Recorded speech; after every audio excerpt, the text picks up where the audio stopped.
Hello everyone, welcome to the uh, session of designing data intensive applications. So this in this we are in this session we are going to discuss about stream processing. So we already had one session last week, and Shreya is going to continue the next session. So over to Shreya.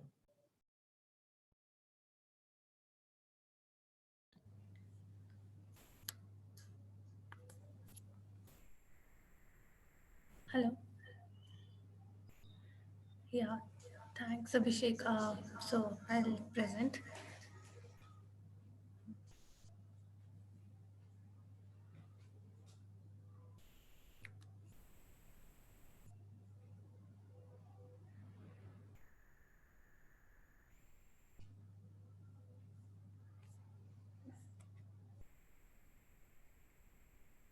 I forgot actually till where we completed, but I think we have to start from databases and streams, and we can probably do a recap of what we learned in the last week.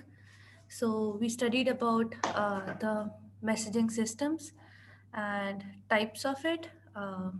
There were two type like direct and through an intermediary node. Uh, the intermediary node was basically the message broker, and then we discussed about how can solutions be implemented with multiple consumers, and then we discussed about how actually log messaging is different than traditional messaging. In that we uh, in that we discussed like the benefits that log messaging brings um, as compared to traditional messaging, and then how log messaging is implemented. So today we'll start from database and streams, where the book talks about what databases has learned from streams and what streams has learned from databases. So how these systems learn from each other. That's what we are going to see. And the two main things that streams has learned is total order broadcast and database replication. So what happens is they basically we have this state machine concept, right? That whatever things that you apply to one machine, so basically like whatever logs or operation you specify for a machine, if those same operation you apply to other machine, the state of both the machines will be same, right? So using that, we implement total order broadcast. So the same total order broadcast can be implemented in these streams. And the other thing is database application in sync. So both these concepts from databases are has been incorporated in streams.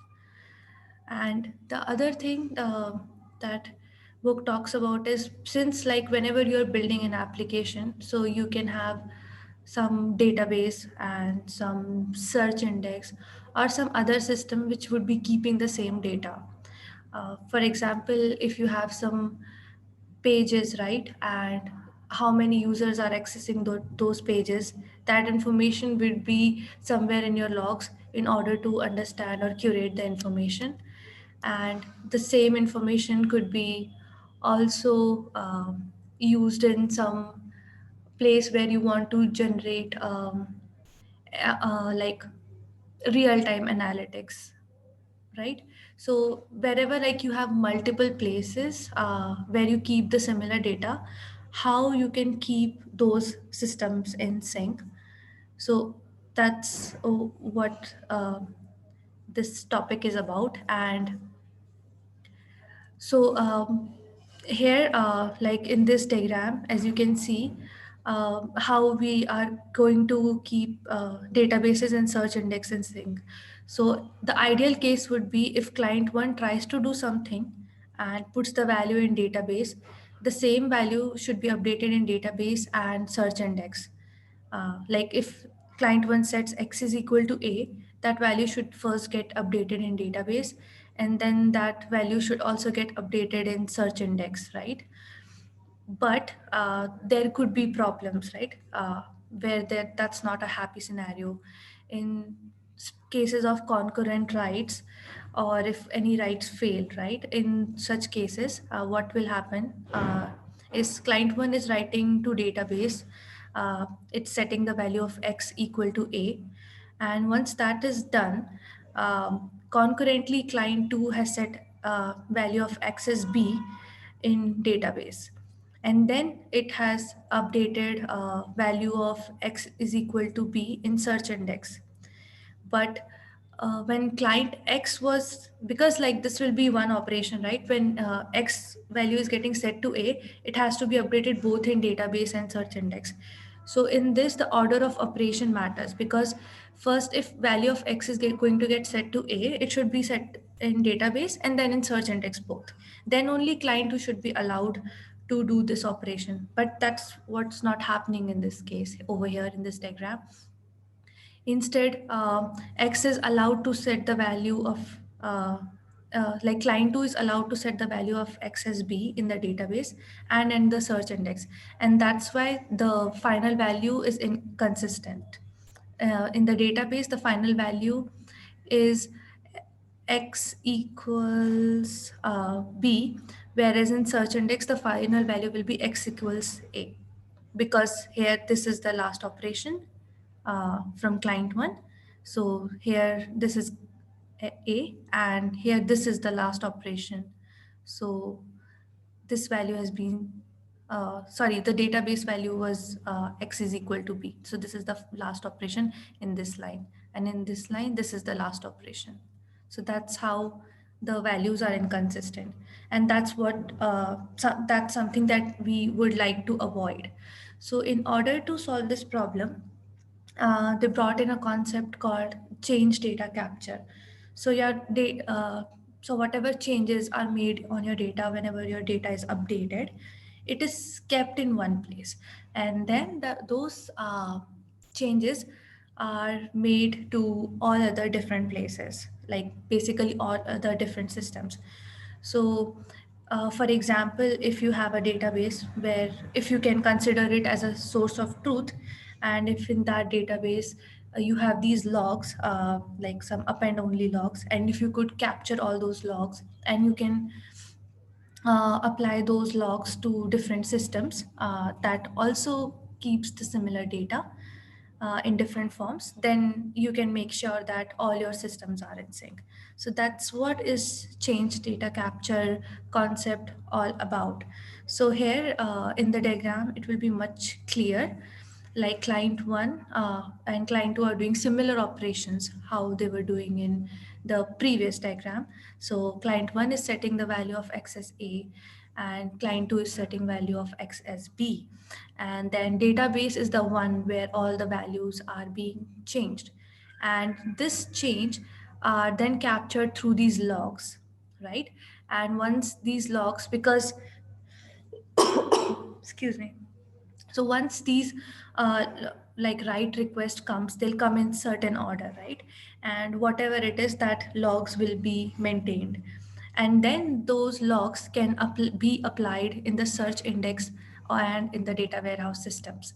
So this is what a system should look like. So in the beginning, when we started the session, we studied about, we talked about briefly of the state machines, right? Of replicating logs. So that concept you can understand, like how it's being implied here. So this log can be understood as like the logs which will be applied to the state machine, and you can consider search index as this one state machine and data warehouse as one state machine. So whatever logs you'll apply in the same order, you can consider them always in the consistent state, because state machines are always deterministic, right? So this is change data capture. Does anyone has any questions? So it's really good to read about this, because in my work I have I've implemented very similar thing. So basically the scenario was that so users, they have, each user has its own shard, and in his shard he has some information and he has his private documents and his shared documents. So now in an organization, if we want to provide search across all the shared documents in an organization, because you can search for shared documents of all users, right? So how do we implement this system? One way would be that because all the each user's shared document is stored in his shard. So whenever anyone makes a request for searching a shared document, you hit all the users shard every time. But then you will be making a lot of requests to these user shards, and basically these user shards might not be able to handle that high QPS. So that's why we build this secondary storage system. So like exactly similar. So the primary system of record database is the user's actual shard, which stores the primary copy of his information, his shared documents and his private documents. And then we build a secondary system, which is a search index, which collects shared documents from all the users and then bring them in one place. And that search index is basically replicated based on how many QPS an organization hits for shared search queries. So now, whenever someone searches for shared documents, we hit this search index secondary data storage system rather than bombarding the primary system of record with these requests. And so basically now we have built this secondary storage system, which is search index. So anytime a user make changes to his shared documents, those changes also needs to be propagated to the secondary storage system, because it's kind of a secondary replica of your data. So you need to, whatever changes you make in your primary data source, you also need to propagate to the secondary source. So then exactly this change data capture, where whenever any update is made to the shared document, an event is fired, that event is stored in this log of data changes kind of queue, and then which is eventually propagate to that search index kind of data storage. Nice. It's good to know Yeah, that. can I add a couple of words? Back to our question about difference value between database and search index. It looks like leaderless replication. I mean, we have two leaders, database and search index, and we just switch it to leader-based replication. I mean, now we have just leader database, yeah, which serves all our rights, and then it establish total order broadcast, and we just collect this total order from change data capture log. What do you think? So it looks like we changed it from leaderless replication to leader-based protocol. What do you think about it? Yes, I think that makes sense. It is very analogous to it. Here, you can understand this database as the master or leader, and you are replicating all those logs to all these followers, right? I think that's what you're trying to say, right? Yeah. It's What? very, yeah, it's very analogous. Yeah. Yeah, and Good analogy. so one more thing I want to add is, so yeah, so why this system of record database that is considered as leader, the primary leader, because that should always hold the source of truth, and these search index are like secondary system. So even if they have some delay in the information, it is okay. So like to give an example, let's say someone made an update to his document, right? And so because first that change will be sent to his primary database. So whenever it's success in primary database, user will be returned successful, right? But it might take some time for that change to be propagated into that search index, because first it will be in the queue. When the queue, it might be get queued in the queue, and whenever queue has free resources, then it will be propagated in the search index, right? So it is okay to have these differences, because like at least in our case, like search index, they don't need to be like highly consistent and up to date. They are okay to be eventually consistent.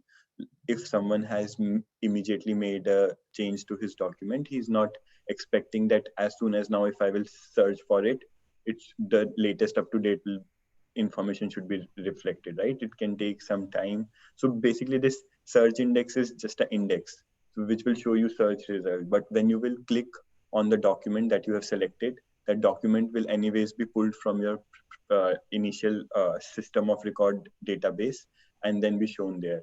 So even if search index has little bit of stale information, that is okay. So that's why this system of record database should always be primary leader, which should be accepting right, and these followers should be propagating those changes in an eventually consistent fashion.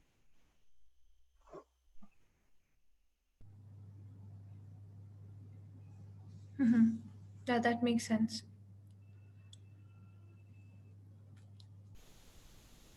Okay, so moving on, how do we implement such a system? That's what we are going to talk about next. And that is, there are certain ways, yeah, these are the 4 ways on how to implement these. There are already some products that are available. This is the link that I found. If anyone is interested, like they can go through it. I'll post it in the message, sorry, in the chat over here. So there are multiple products on how they are implemented. So you can go through about that in detail. So, but basically, like overall, there are 4 types. One is date modified. So it's like if you consider a database, and for each transaction or for each tuple in a database, there is always this date modified information kept. So on the basis of that, that particular record information is being transferred to the secondary systems like search index and data warehouse. The other way is finding the diff between the systems, like not the system, sorry, but in the version of the same system. So if database had some version, like if it has some data and it was on some version 1, and then some more files got added, so now its version will be 2, and then now there is the difference in the 2 states of this database. So that diff will be propagated to the secondary system like search engine index and data warehouse.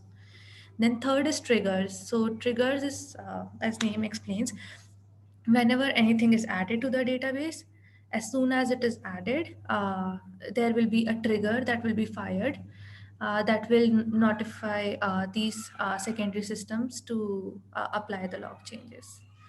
Apply the changes. And the fourth one that is specified over here is log-based change data capture. So whatever changes are made in database, that is also maintained in logs, and those logs can be passed on as a stream to these secondary systems, and then they can apply it, and then our whole system will be consistent. So this is how CDC can be implemented in multiple ways. Like message brokers, change data capture is usually asynchronous. The system of record, basically this database, does not wait for the change to be applied to the consumers. Consumers are these secondary systems before committing it. So whenever client 1 and client 2 will provide the information or update the record, this will just update the record and return. It will be, and the changes will be applied asynchronously to these secondary systems. So this design has the operational advantage that adding a slow consumer basically over here does not affect the system of record, because this is asynchronous. So even if the search index, for example, is slow, if we can, because this is our consumer, then it doesn't matter like for the database, because it's not waiting for the search index to return or acknowledge that I have applied the changes. So that's the advantage we have over here. But there is a downside, and that is the replication lag, because if let's say that somebody else was supposed to get the information from search index, even if that information was updated in the database, it won't be seen in search index because it is still in this logs. and it's not applied because of replication lag. So that's the disadvantage of it. Then there are some optimizations and things done on this change data capture system, like how to take snapshots, uh, and how can you reduce like multiple like duplication of data multiple times, and when should you make sure that these logs are not lost and these logs are applied to the secondary storage. So for those things we have snapshot. So the snapshot is taken, and then the snapshot can be replayed on a consumer. So the advantage of snapshot is, if there is a new consumer added and you have a snapshot of this logs, you can just replay it on that new consumer, and it will be just on the same page with all the other systems. So snapshot has these advantages.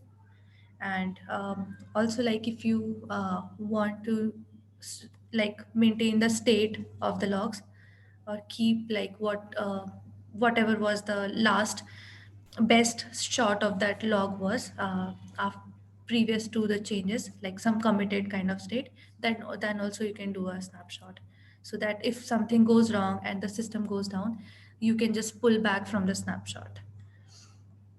So then next is log compaction, and because obviously these are append only logs, so the size is going to grow. So how can you apply log compaction on this change data capture? So if you replace with updated value of a key in change data capture, I actually forgot about it. So let's just read together. So I'll just recall what I wrote over here. So if you replace with updated value of a key in change data capture, you can start a new consumer from offset 0 of the log compacted topic and sequentially scan over all messages in the log. The log is guaranteed to contain the most recent value for every key in the database, and maybe some older values. In other words, you can use it to obtain a full copy of database contents without. Okay, so yeah, so basically, like, if the value of x is a and the value of x is b, and if you have some compaction mechanism, like we studied in our third chapter, I guess, and you keep the most recent value of x over here. So like x is equal to a and then x is equal to b, and if you do compaction, x final value will be b, right? So this will always be like a recent value, and whenever you just replay these logs, you will get the consistent value, like consistent system, basically a consistent consumer with the whole system. And you can also get the full copy of the database, because all these logs are like have all the keys in the database. um, Basically in these logs have the most updated value, so you just keep the most updated value. That's how you'll do the compaction. So it's similar to what we studied previously, that I think it was in SS table, that whatever logs have been created up till now, they all will be clubbed together, and the keys will be updated. So only a single copy of that key will be there, and the most recent value will be the value of that key. Does anyone has any question around this? Or maybe something to add on top of it if I have missed anything?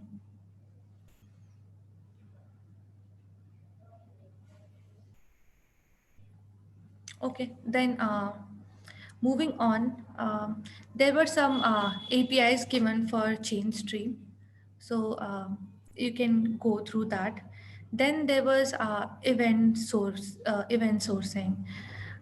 So in event sourcing, what they actually talked about is, in CDC, the application uses the database in a mutable way, updating and deleting the records. So user can, whenever he or she wants, can update the records. And the log of changes is extracted from the database at a very low level, basically from the append logs, right? And that's what ensures the order of rights in the consumers. Uh, so in such cases, there can be a race condition that can happen. I think it was, okay, probably. So, so we need to be aware of that. And then in event sourcing, the other thing is that application logic is explicitly built on the basis of immutable events. So how event sourcing is different than change data capture, right? So change data capture is mutable, whereas in event sourcing, the events are immutable. So you can consider it as like if a user is there and user can come and perform certain activities. So for example, if user adds something to its cart, then your database will be updated, like the cart table will be updated with whatever things that user has added, right? And it will be subject to change. But events will not change, because you will always make sure that whatever things user has added, for example, user has added a toy, or user has added some other stuff like clothes or something, you will keep record that this what this user is interested in. So you'll always keep that information and will never remove it. So that will be immutable events. So that is event sourcing. In that case, the event store is append only, and updates or deletes are discouraged or prohibited. The events are designed to reflect things that happen at the application level rather than low level state changes. So that's what event sourcing is. Um, then there are certain advantages and disadvantages of event sourcing. So in event sourcing, how will you get the whole a state of a particular application or a system, right, from the event logs? So an event log by itself is not very useful, because users generally expect to see the current state of a system, not the history of modification. For example, on a shopping website, user expects to be able to see the current contents of their cart, not an append only list of all the changes they have ever made to their cart. So in this scenario over here, in the shopping cart one, what's important is what user has added. So the change data capture things that are like make sense to the user, that it was uh, added or deleted or whatever the current contents are, right? But event log is not helpful, because event log keeps the entire history, what all items user is interested in, right? uh, so that's so next is like a CDC event for the update of a record typically contains entire new version of the record. So the current value for a primary key is entirely determined by the most recent event for that primary key, and log compaction can discard previous events for the same key. So this we already discussed, right, in log compaction, that in CDC, we only want to keep the most recent value, right? We don't want to keep the history value, like X value was A, then X value became B. No, we just want the most recent value. That's what matters the most, because whatever system we are going to pass that value on needs to have only that recent value. But on the other hand, in event sourcing, events are modeled at higher level. So it will express like what user wanted.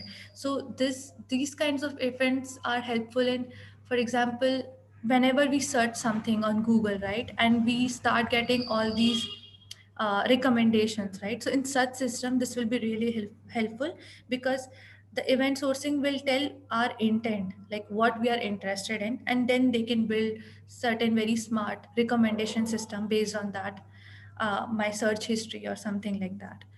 So this event sourcing is helpful in that.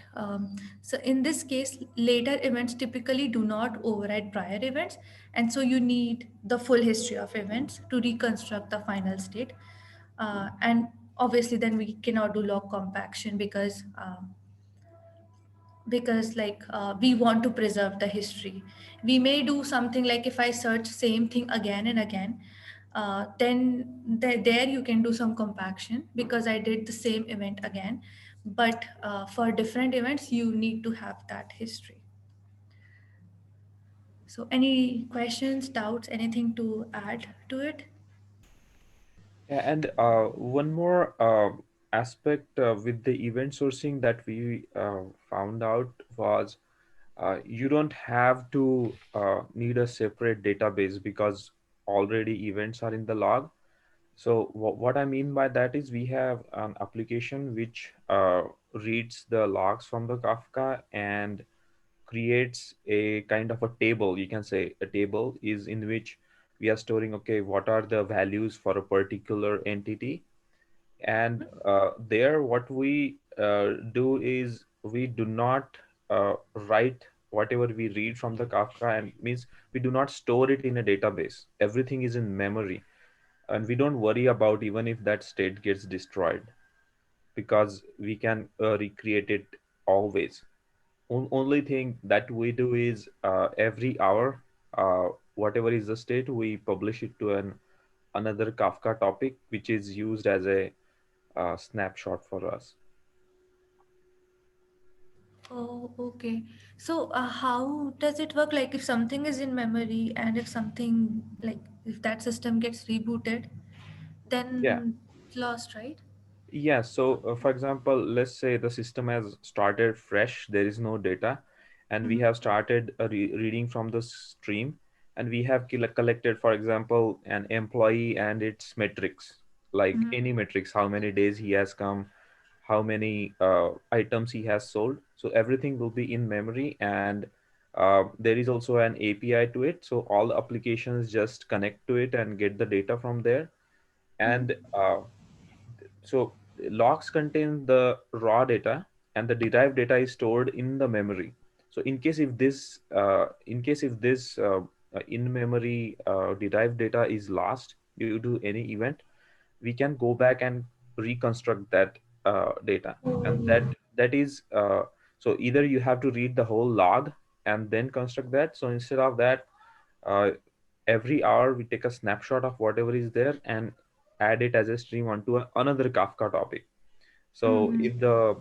if the in-memory state is lost, you read the uh, latest memory snapshot, what was taken in the Kafka, and then based on that timestamp, you just read those many events from the Kafka, and you get back to the same state. And so this avoids this avoids us to write to a database, and it speeds up the application a lot faster, Okay, got it. because getting, for example, let's say we have right now around 15,000 employees.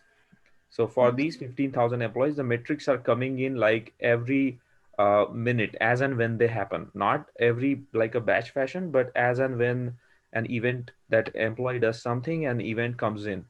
And for these 15,000, it's like if you, so earlier state was like we will, I mean, earlier model was as soon as we get an event, we will get that data, write it to a database, and then create a view out of it. And that was like that was a bottleneck because the database was not, I mean, we didn't do like the sharding and all those kind of things. We wanted to keep the database as simple, so it was just a simple MySQL database. And the all the SQL logic and all was like just write it there and update, let the all the consumer applications read it from there. But it was turning in like I don't know if you guys have seen or not, but it was impacting a database lot. Like it was always busy in just catching up the writes more than the reads. Mm-hmm. So instead of then creating multiple databases, sharding the data, and creating read replicas and Mm-hmm. dealing with that, the or no company like or architects come up with this solution like let's forget about writing to the database altogether. Okay. Yeah. Actually, it makes sense. Like handling database partitioning is also not easy, and keeping like synchronous replica, especially if you have transactional database, like not, I mean, like the SQL ones, Yeah. then And it's very difficult. Then you need to have those distributed transactions. yeah. They And are very for one row, like for example, whatever table we were creating, there were not like 5 or 10 attributes. There were near about 100 or so attributes. Oh, And okay. an event may come for any attribute, and it Oh, can okay. So come you were in. not using all the attributes also per event. So yeah, that makes Yeah, sense. it was like at one like at second one you will get an attribute for an employee for that for a event for a metric one. In the next second you may get it for the metric 10. So it's like you are always updating the same row again and again as and when that event comes. So you can understand, right? Update employee table with this metric, and this query is getting fired for every uh, event. So what is the retention policy of that Kafka queue? Or the Uh, topics is lost every day? No, it is like whatever backup was being taken on, only those like the final output in the Kafka queue, like for example, it's like top of an hour. What we'll do is an employee and all its those 100 metrics, will just create an Avro object and drop it in there. And it was whatever was a normal retention policy, I think 7 days or so. It was not even needed, but I don't remember exactly. But it was our default Kafka um, liveness of the data is sorry, the TTL of the data is 7 days. So I think it was 7 days, and it's unnecessary, I think now. So if anyone wants to read, they will just read directly from the Kafka. No, so we have created a built-in application. So that built-in application will get the data from read the data from Kafka and do a derived data, like create a derived data. Okay, this metric, we saw this metric for today these many times, so this is its average for today, this is sum for today. Then at the same time, this is for the same metric for the same employee, this is an average for the month. So the metrics were calculated in such way, like for a week, for a day, and for a month. And all these were stored in the app itself. And the applications that were asking for the data, they were just reading from the app. Means there was a REST API on it, and it was also doing the calculation of the metrics. So the REST API directly read um, from that Yeah. Kafka and produced it. Yeah, not from the Kafka, like we are keeping that state in memory. In memory. Okay. Yeah. Got it. And the application was taking care of like caching it and all that thing. uh it was not we didn't have to worry about like what if the people read a lot or something. Everything was like there was already a Gemfire cluster. It's a in-memory database kind of a thing, which was taking care of the caching. Sorry, which cluster did you say? It- Gemfire. Gemfire. yeah, What is it's a that? kind of Redis, I think. Okay. Redis and Memcache, it is key value Reading storage. Memcache. Yeah. Those are just a cache so that, when the data goes from backend, from server back to the data. So you have the data handy. So you can actually store the data in the Memcache or someplace so that the requests do not have to go all the time and process it. If your everyday people are asking the stock codes or something, they'll just store all the zip code, uh, weather or something in the Memcache, and as and when read aware. So if data is there in the Memcache, it will actually return it. If not, it will go back to the backend and get the latest one and return it. And I thought of discussing this, like because we spent a quite a significant amount of time in designing this system, uh, and it was like it was a good learning. The other entirely different option if you have really a very high throughput is needed. Like, let's say if your events are coming in like 1 or 2 million per second, then in that case, you can take a look at the Martin's, I don't know what is that guy names, but it's called a LMAX disruptor. You can take a look at that technology as well.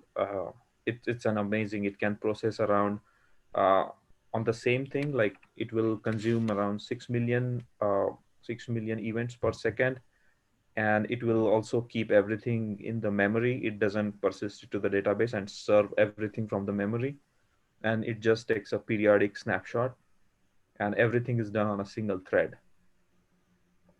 And they were able to achieve that high throughput. It was basically for a stock market application. Oh, this is great. I didn't know this. Thanks.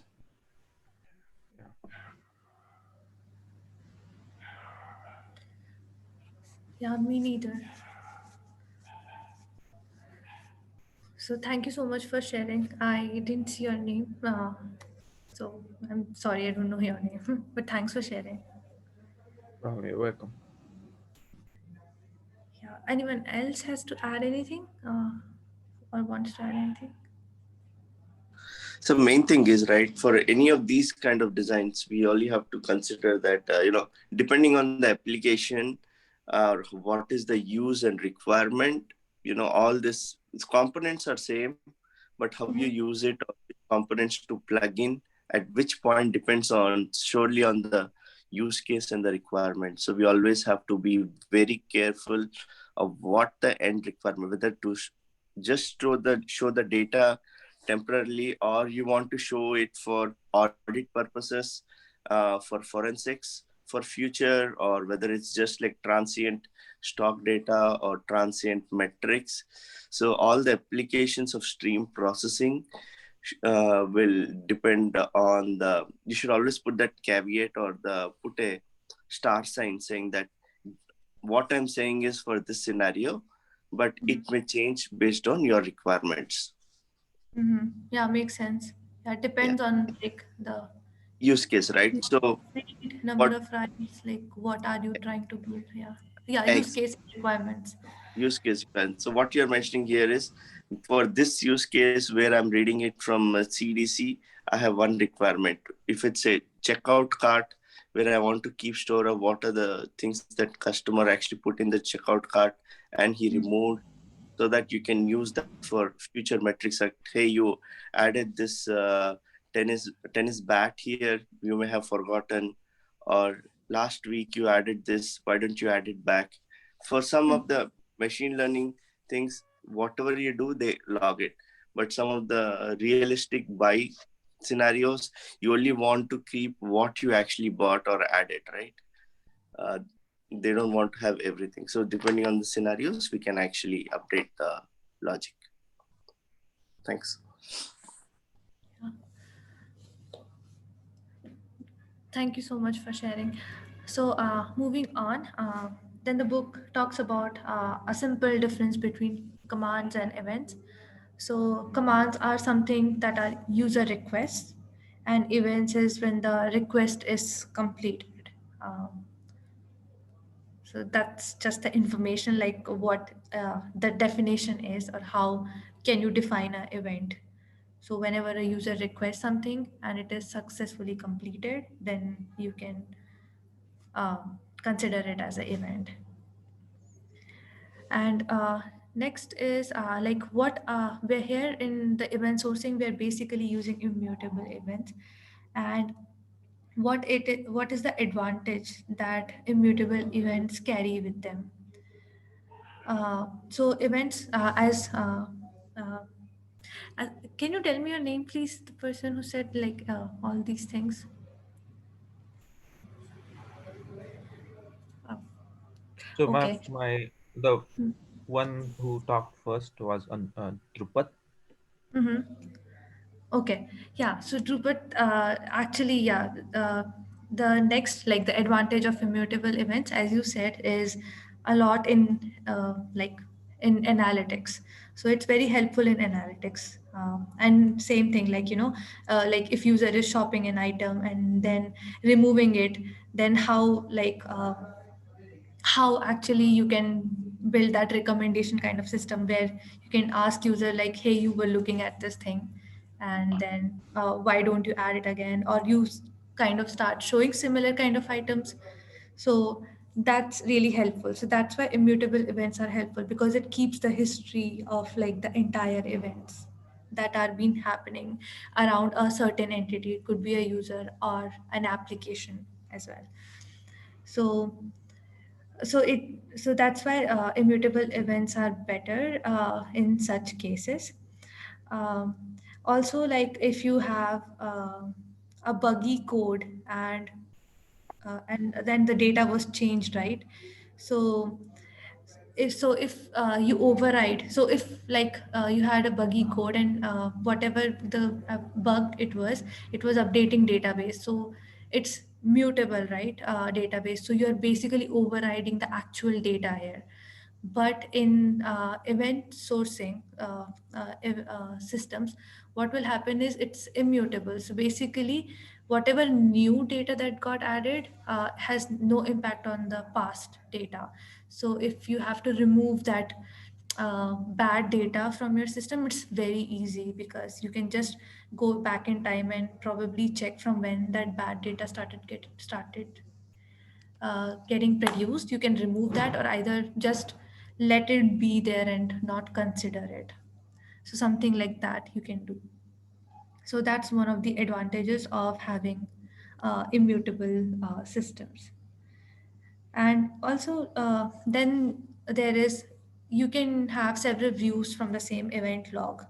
So one use case that I can think of is, for example, if you have some users who are using who may be producing some events, or maybe running some jobs, for example. So you can just aggregate those events in different ways. Basically, you can find out like number of users which are using your application one, and number of users who are using your application two. Or in that, this another view that you could create is, in that application, if you're supporting certain features, how many users are using those features, right? So, or if you have something like, multiple products of similar type in one company. So some product X, and then you build a new product Y, and you want to do some AB kind of testing where you want to replace X with Y. Then how many users are using certain features of X as compared to certain features of Y. Then you can, start maybe deprecating the X system. So in such cases also, like how can you build like different or multiple views, this system is helpful. So actually I read this book only up till here. And I think I read a little bit about limitation of immutability, because it will increase the size of data, because you're not dropping anything and you're not updating anything. So you just keep on increasing the data. And other thing is, since you're not allowing anything to be deleted, it could be a problem for privacy or GDPR related issue, where for example, if certain user wants their data to be deleted entirely from your system, since your events are immutable, you will not be able to delete them. And that is a violation. So that's something. So that's the limitation of immutability. Yeah, so I read only up till here. So if someone else has read this chapter further, please continue, or we can discuss upon something else. So can you do a quick summary of what you said so far? About like in the entire chapter? Yeah, entire chapter for stream processing. Okay, so we started with why we wanted stream processing, first of all, in the first place. So like we read about batch processing, and we can say that batch processing can do the same work what event processing is doing. stream processing is doing. But then the disadvantage or the need for stream processing could be that you want stuff in real time. You don't want to wait for a day or the time that batch processing takes. Like basically it waits for a certain amount of time for data to get gathered, and then you perform certain operations. So so that's why you need stream processing when you don't want to wait out and you need results immediately. So in such cases, you need stream processing. Then after that, we discussed about producer and consumer model. So how producer produces and how consumer consumes messages produced by producer, and how consumers will continuously can either try to pull the data, or like there will be two mechanisms, right? Either pull or push, right? So either consumer will continuously try to pull data and read the data, and or consumer can just wait and producer will push data in some way, maybe transmit the message, or just if there is a queue, just put the message in that queue. So we discussed about that. Then we came to like how can we implement this consumer producer consumer system in. So we can have some REST API or something like that, or we can have a message broker in the middle, which can take messages from one system, that is producer, and provide it to the other system, consumer. And the advantages in either of the systems, like one the direct connection and the other one being the message broker. So in direct connection, the advantage is, since it's a direct connection, you're just making a request, there will be no delays. But in message broker, because there is an intermediary node now in the middle, there will be delay. But the advantage is that in the direct system, now consumer is directly dependent on producer. So if producer is not producing at the rate of the consumer, then consumer is sitting idle. Or if consumer is not consuming at the rate of producer, then message may get lost, like dropped, or the system would not be that efficient. So in such cases, when we want to make our producer and consumers independent, we would like to bring something called as message broker. So that's what we discussed about. And then we moved on to like what these message brokers are, the different types. So one was traditional system, and the other one was log based system.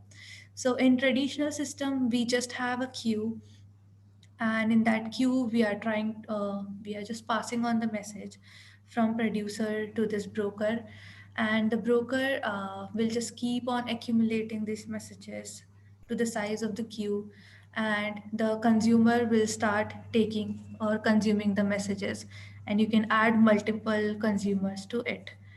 So, and then the disadvantage with this traditional systems, the disadvantage was that they had this limited size queue.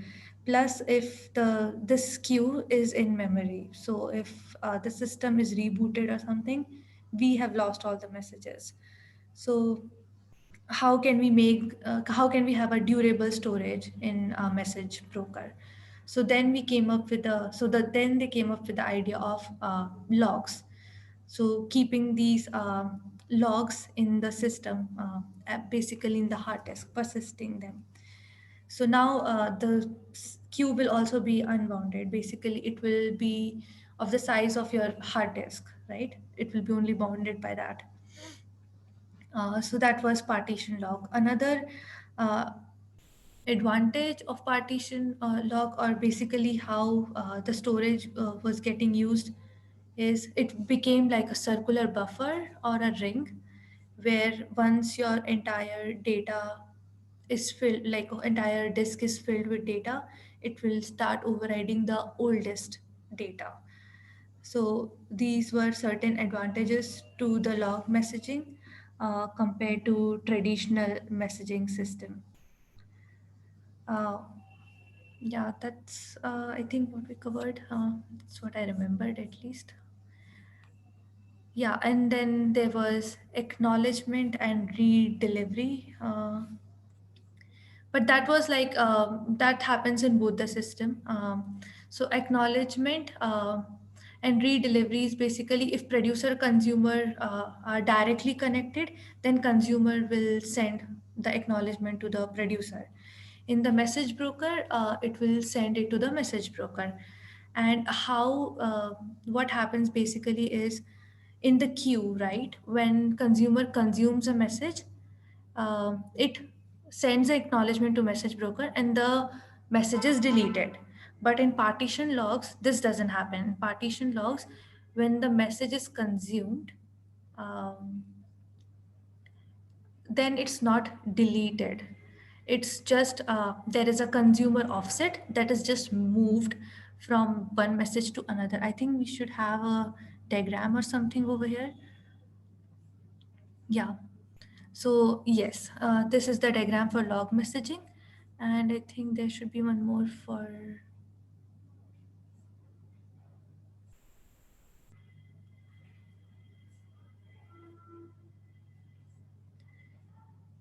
it's not there, but yeah, we know that like if this was a traditional messaging system and the consumer would have consumed, let's say message 10, then 10 would be deleted. But in logs, log messaging system, we will have messages from 1 to 10, and when consumer consumes, let's say 1, there will be just consumer offset move to 2, so that consumer will now consume through 2 and 1 will not be deleted. This was also implemented because if let's say you have a new consumer that's going to get added in the system, right? So and you want that consumer also to be consistent with the whole system or the other consumers, you want that consumer to be consistent with the previous consumers, then you can just replay these messages from start. But if it would be a traditional system, then that is not possible because you're deleting the message. So that was like the biggest advantage of log messaging as compared to traditional messaging. Then, yeah, you can also partition these logs between consumers. That was also one of the advantages. And we discussed about what consumer offset is. So consumer offset is basically the value on which message the consumer is going to read, and each consumer has its own consumer offset of its own partition. So let's say this consumer is consuming from partition 0 and partition 1, so it has offset for both 0 and 1 here, that it is reading currently from 4 and it's reading for partition 1, it's reading from 5. So and another thing is that partitions cannot be more than consumer. Oh, sorry, consumer cannot be more than partition because that's inefficient. Uh, because each consumer can either consume a single partition, or because also like they want to maintain this consistent um, order between at least in the single partition. So there is a guarantee that if partition 0 is being consumed, the order in partition 0 will not be jeopardized and it will be retained. So if we divide this partition 0 between multiple consumer, we will lose that guarantee. So always, like if we consider that each partition is going to a single consumer, then partition is equal to consumer. So or either multiple partition can go to one consumer, but it will never be a case that one partition is shared between multiple consumers. So always consumer is less than or equal to partition. So that was consumer offset. And then we talked about disk space usage, where I just spoke about that ring buffer, right? How you can reuse the disk. how the data gets overridden if the disk is full and you have old messages. So what happens is this will happen in a case where the whole disk is consumed, not consumed, basically full, and then your consumer might have consumed it. But what if the consumer is lagging and it has not consumed the logs in the disk? Then in such cases, you can do few things. You can either set an alert that your certain consumer is falling back, so that you can take actions. You can either shut that consumer down, or you can fix the issue that's happening with that consumer to catch up. Or you can just let that consumer be if you don't care about it, and the data will be old data will be rewritten by the new data. So I think this can be helpful in cases where you have replication of consumers, let's say. So in replication, it's fine if one consumer is not working, your other consumer are doing the same thing. So it doesn't matter if that consumer is not working. But if there are different types of consumer, then you want that consumer to catch up also, because you don't want your system to be inconsistent. Then you would want to set up that alert. So that was disk space usage. And we already talked about when consumers cannot keep up with producers. So then the disk will be completely used, and we would want to set up alerting or something to let the developer or application know that consumer is not up to date with all the logs. Yeah. So, and then we talked about database and streams that we started talking about today. That the two ideas that streams used or took away from databases: total order broadcast and database replication. And so how can we keep the system in sync? So when you're building an application, it will have multiple components like cache, database, data warehouse, right? So how can, and these systems will have the same data but in different forms. So how can we keep this system or data in sync? So this was the system with the problem, where we were just, whenever a client was making changes, we were broadcasting these changes to all the systems. And now there was problem where one system was receiving the first request first, and the second, some system was receiving second request first. So that was causing issues. There was consistency. So we decided, no, we don't want that. We want some source of truth which could tell us, okay, this is the entire thing, and everyone wants to follow that. So change data capture came into the picture. And uh, what this system, what this does is, basically here our database is the source of truth, and whatever changes are applied to database are also captured in logs through change data capture. And then you can apply these logs to the consumers or secondary systems, right? So that can help us. Now after that, we talked about how can we implement these change data capture. So one way is modified date, like when the data was modified, then the difference in the state of the system of record database, and logs, that the one that is shown in the diagram. And the fourth was and triggers. So whenever there is a change made, the trigger will be called. So this was change data capture. And we talked about how log compaction can be done, because this will be increasing. So we would always want to keep the updated value of our key, so that we can always replay those, and we can get the consumer in the same state, a new consumer in the same state. Or we can also like get our database complete database from the same uh, log. So that was log compaction. And then we came up to event sourcing. So in event sourcing, we talked about how event sourcing is different than change data capture. So change data capture is all about mutable data and keeping the information up to date.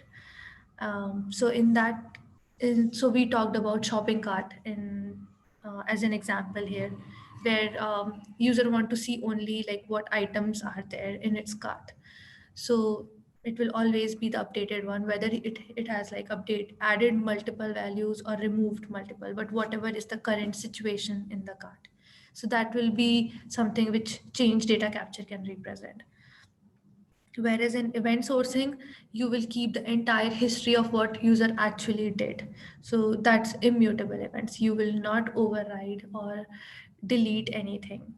So that's the basic difference between event sourcing and change data capture. So where exactly then we discussed where exactly change data capture can be useful and where exactly event sourcing can be useful. So whenever you want something like to give probably recommendation, build a recommendation system, or have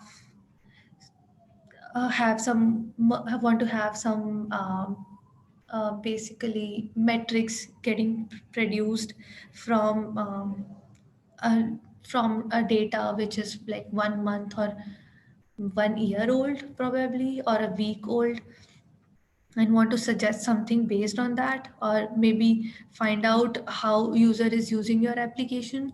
In that cases event sourcing will be really helpful because you know now what even buttons the user has used on your applications. So it's I think also helpful when if you have to release a new feature or something, or you have released a new feature, then how much user has actually interacted that feature with that feature. So in such cases event sourcing will be really helpful because you're capturing everything that user is doing. And one more advantage I found with event sourcing is like Mm-hmm. you can I mean for example, if you have a CDC in place, right? So what happens is the database gets constantly updated, and you cannot create a real-time alerting based off of that. When I say CDC, it's like CDC, those like those softwares that come with it. Like you just start the CDC on a source and destination, and Mm-hmm. it keeps on updating the destination almost in real time. But let's say if you have a use case in which you need to say, okay, if the event X has happened and the value is more than, let's say, 1 million, Mm-hmm. alert some people, then you cannot do that with the CDC because you have lost the control of playing with the events, and the CDC system updates the databases from a backdoor of a database. But if we implement an event sourcing, then it we get to see that event, like, oh, this event has happened and its value was 1 million, and now from there we can trigger an another event. So that makes a system flexible. Mm-hmm. But can't we like do like if I keep the okay, but yeah, then again, I'm not updating the event if I keep the same information in database. So, bus. Yeah, in the database, the nearest option to like for example, I give an example, right? If the X event has happened and the value is more than 1 million, do something or send an email to someone. The nearest thing we can do in the database with that is we can put a trigger, Mm-hmm. and then that trigger is going to whenever the value is more than 1 million, then that trigger we can say, okay, create a record in another table, and we have another daemon job which is constantly polling that table, and as soon as it sees that something has come up, then it will take an action like send an email to people. But these Mm-hmm. triggers is they are not much scalable. I mean, that's what people said. I didn't tested it or anything, but Mm-hmm. it's not scalable, and you're like you have now different parts of logic lying in different places. Mm-hmm. So that is also one. So we had both the option of doing whether to do a CDC or stream processing. We choose a stream processing because it gives you a full control, and you can make newer use cases or create newer applications from it. Hello? Yeah, newer application from? Yeah, we can create newer applications from it. I mean, uh, for example, that I gave, right? If it X event happens and if it is a more than 1 million, send an email or trigger a quality check on it or do all these things. We Mm-hmm. can do that with the stream processing because we can actually get to see that event. Mm-hmm. Yeah, yeah, got it. Yeah, you're right. Mm-hmm. Yeah, and is the reason for this because it's mentioned in your note that the change data capture is storing low-level events, so someone else, like some other system, would not understand those events because those are database low-level events. So if you want to create like that log would not be understandable by some other system, whereas in event source you are storing those immutable high-level events, so some other system can understand what is the event, and if you want to create the alerts, you can create the alerts. Yeah, this Uh, is generally used for system alerting, right? If you have applications like Datadog or something, where it's you have system level alerts, right? If your server is running hot, or if your some of the if you have clusters of machines which are going down, and you get some alerts.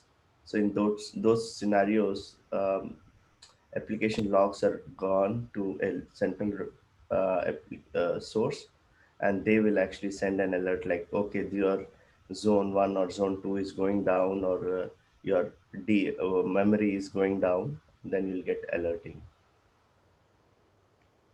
Mhm. Okay. yeah, so there was one more advantage of event sourcing that I thought I'll speak, but I forgot. So it's fine. But I actually spoke when I was talking before. So that should be fine, I think. Um, yeah, now I remember. Yeah. So immutable events, right? We're using in event sourcing. So that's there is a con with it, and that is the privacy violation or GDPR that we talked about. So since the events are immutable, and if user wants you to delete his or her information, you won't be able to do it because it's immutable events. So that's an issue. So after that, yeah, we talked about like uh, how can we derive the current state from event log. Um, and we talked about the basically if you have an event which actually expresses the intent of a user action, then in that case you will need you have like the full history now of the user, and you can reconstruct the final state. So in like the example that Rupert shared, where there were multiple employees and they were tracking like how many sales that you employee has done or what time that employee came in.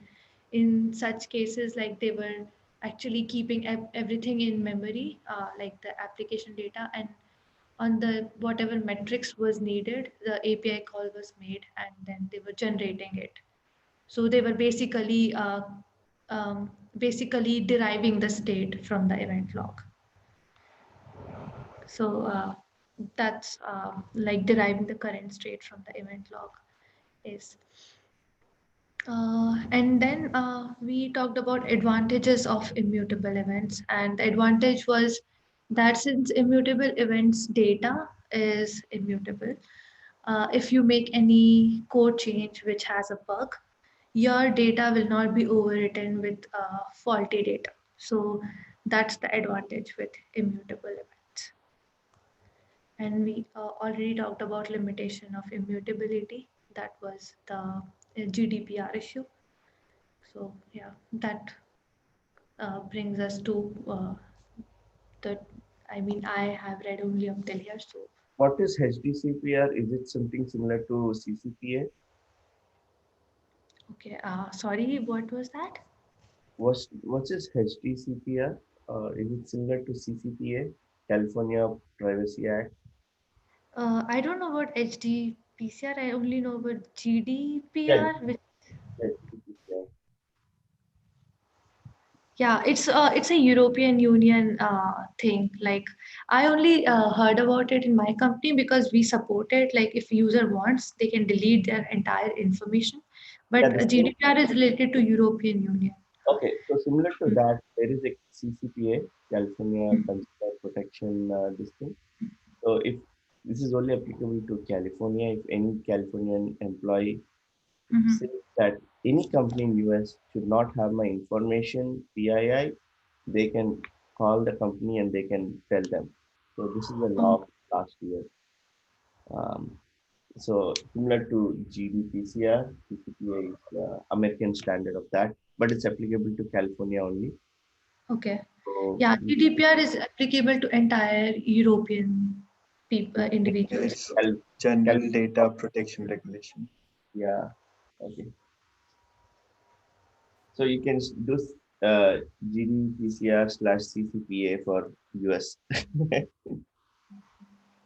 Okay. Yeah, I think US has their own something, and probably it's not as strict and stringent as GDPR. Like GDPR is very strict on No, what even CCPA, users' rights are. yeah, CCPA is also very strict. The fines are very high for the companies. Every day you have to pay fine if the company is So not compliant. they don't apply to same data at a time because GDPR is specifically talking about data that is within European region. Yes, You I'm don't only talking apply it about outside that. yeah, I'm only talking about US. In US, if any California resident, right? So if your home address is California, then it doesn't matter where the company is residing in US. If you have a user who's from California and his information is in other state, then the company has to actually comply to that. Otherwise, they will get a warning and they have to every day there'll be a fine. CCPA compliance. And what is this application? I like it. Is it a blog post or and where are you blogging it? Oh, I'm not blogging it. It's just my personal. This is Notion. It's for making notes. So I actually created all my notes under this category blog post. I'm not like blogging it or anything. But if you want, I can share this if you're interested. Yeah, sure, that will be good. And this is similar to OneNote, right? Yeah, it's similar to OneNote. I would say in some ways it's better than OneNote, better categorization. So, Sounds good.